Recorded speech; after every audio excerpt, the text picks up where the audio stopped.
আত্মহত্যার সময় কালিমায়ে শাহাদাত পড়লে গুনাহ মাফ হবে কিনা? আত্মহত্যা করা এটা কবিরা গুনাহ, অনেক বড় অপরাধ এবং গুনাহ। এখন কেউ গুনাহ করার সময় যদি কালিমায়ে শাহাদাত পাঠ করে তাহলে এই গুনাহ কি রহিত হয়ে যাবে? রহিত হয়ে যাবে না।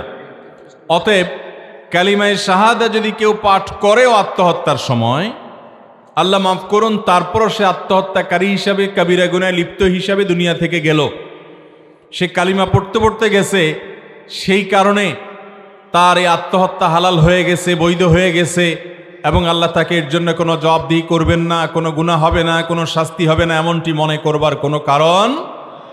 তবে আল্লাহ রাব্বুল আলামিন কাকে কি বিচার করবেন, কার কি ফয়সালা করবেন, সেটার একমাত্র একচ্ছত্র ক্ষমতা এবং নিয়ন্ত্রণ সম্পূর্ণ তার। এটি তার এখতিয়ারাধীন বিষয়। এ বিষয়ে আমরা নিজেদের থেকে কোনো মন্তব্য করতে পারবো।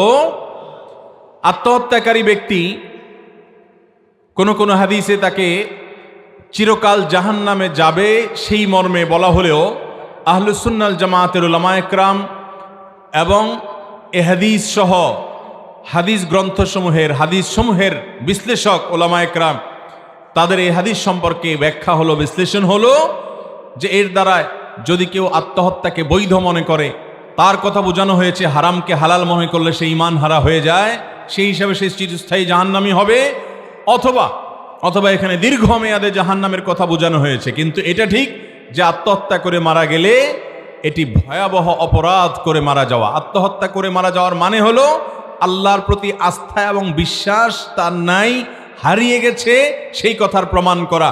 আল্লাহর প্রতি আস্থা বিশ্বাস থাকলে সে কখনো আত্মহত্যা করতে